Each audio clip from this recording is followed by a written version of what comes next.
If you're in cybersecurity and want to hit above that six-figure mark in 2026, these are the skills that you need to learn. So even with the current job market, cybersecurity job demand is still growing 3 times faster than other IT jobs, but not every skill will pay the same. Factors like the rise of generative AI, government regulations, and even advancements in cloud security are the main things that are reshaping which cybersecurity skills are actually valuable to employers. Okay, so with that, these are the 6 skills that you should be learning. Number 1 on this list is GRC, or Governance, Risk, and Compliance. Now, this goes without saying, but given how quickly AI has advanced in the past few years, there's so many different regulations that need to come out of this, especially around privacy and compliance, considering how much data is being used to test these AI models. And that is another reason why GRC professionals are in such high demand right now, because so many companies are going through their ISO audits, their SOC 2, HIPAA, PCI, and all of this is affected by AI. Not to mention semi-recent updates to the NIST framework, which is commonly used to test cybersecurity programs across different organizations, whether you're at a small startup or a government agency. And another reason why you'll see a lot more compliance jobs,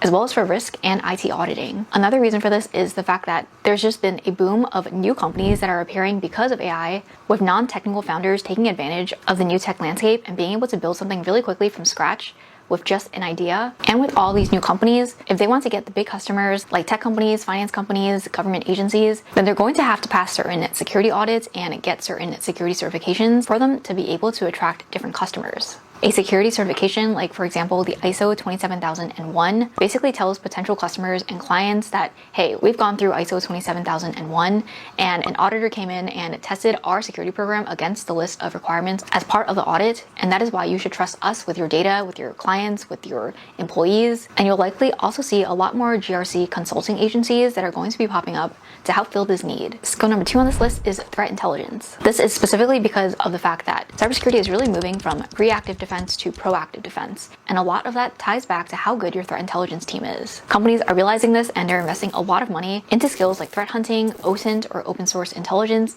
malware analysis, and APT tracking, especially if you're looking to work for a bigger company like fintech or any of the big banks, or of course government agencies. These are the organizations that are going to have really big threat intelligence teams that could literally be thousands of people tracking different APTs, tracking different nation states, as well as of course just different threat actors across the board that may be impacting their industry. Not to mention that you can combine threat intelligence with automation. Think scripting languages like Python, the MITRE attack framework, and a combination of this will make you really competitive in the job market. Number 3 on this list is cloud security. This one hopefully doesn't come as a surprise to anyone, but given how expensive it is to maintain a data center, most companies are moving towards public cloud infrastructures or hybrid cloud. And that is because A, it is just a lot cheaper to manage. B, a lot of the cloud environments already come pre-built with security configurations and there's no heavy setup that's needed from an organization that maybe has a smaller cybersecurity or IT team. This includes skills like AWS, Azure, Google Cloud Platform, identity and access management, container and serverless security, and of course getting specific cloud certifications for each of the individual cloud providers, depending on which one that you're most familiar with, is really going to help boost your negotiations when it comes to applying for that next job. My advice for anyone who is interested in going into cloud security is the fact that a lot of these cloud platforms already give you free learning credits or student accounts that you can use to basically build something from scratch and secure it yourself. That is a project that I personally recommend and also looks really good on your resume if you're looking for technical skills to get on there. For example, going to AWS and basically spinning up your own cloud environment, using the credits that they give you to be able to set up all the security configurations, to host your own server, your own database, spin up your own web application. These are all really good skills to have, and of course a really good project that you can talk about in future interviews, because it's something that you would definitely already be doing on the job if you're working as a security analyst, a cloud security specialist, or even a security engineer. And if you are someone who is interested in breaking into cybersecurity, another route I also recommend for beginners is to first start your career in IT and then pivot into cybersecurity, just because of the fact that there are so many more entry-level IT jobs compared to entry-level cybersecurity jobs. The course I recommend for this is Josh Matacor's IT course, and I've done interviews with his students. I'll link one down in my description, where someone with zero technical IT cybersecurity experience was able to get a job within basically a month of completing this course. So I highly recommend checking that out. IT is one of the biggest areas in tech that overlap in cybersecurity in terms of skills, in terms of tooling. If you've been trying to break into cybersecurity and haven't had as much luck getting an entry-level job, consider starting out in IT first and then pivoting your way into cyber. I also have a discount code for the IT course, also linked below, and I believe there's also a free intro to IT course that you can take as part of the full certification program. Skill number 4 on this list is, of course, AI security. So given the state that we're in right now, AI is basically both the threat and the defense. I'm sure you guys have seen the news about nation states and APTs using AI to hack into different organizations, and a lot of the organizations also using AI to defend against those AI attacks.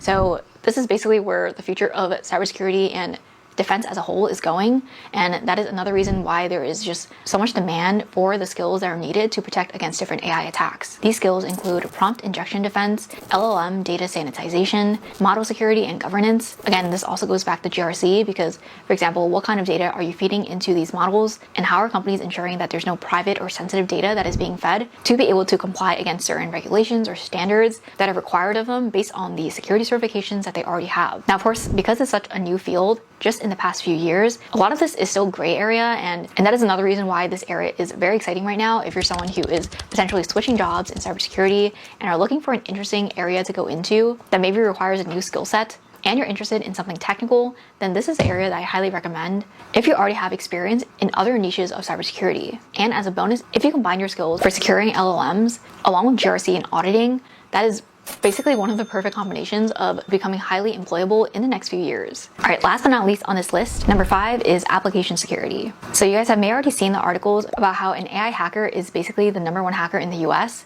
This was, I believe, over the summer. And basically what happened was that Expo or Crossbow is an AI bot that was created by red teamers to basically find vulnerabilities and bugs in different applications. But the fine line is the fact that all the vulnerabilities that it found still had to be reviewed and approved and, of course, confirmed by a human pen tester. Right now, AI hackers, AI red teamers, AI pen testers are only as good as what they can replicate. Personally, in my opinion, red teamers are going to be the hardest to replace in terms of AI, and that is because you need the technical skill set, the creativity, the background knowledge of different tools, different security vulnerabilities, and with all that combined, AI hackers are just not there yet, and I personally think it will take the longest to get there compared to, which you may have already heard of, different AI tools and bots replacing SOC analysts or blue teamers. Because a lot of the work on the blue team side is really log analysis, reviewing a lot of data, cross-examining from different sources, creating tickets, and a lot of these things can be automated by AI, and likely already is. So if you're a cybersecurity professional, personally, I think two of the really good niches that you should go into if you're interested in hands-on security are red team or purple team.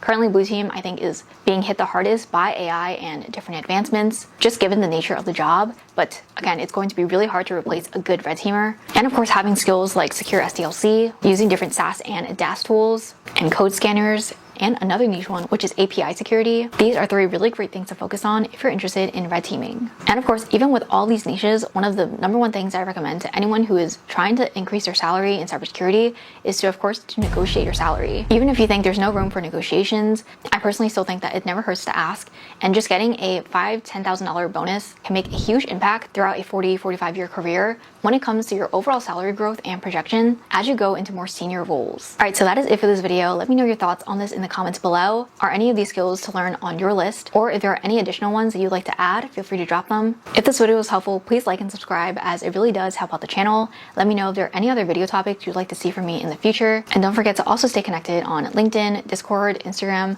all linked in my description. And hopefully I'll see you guys in my next video. Bye.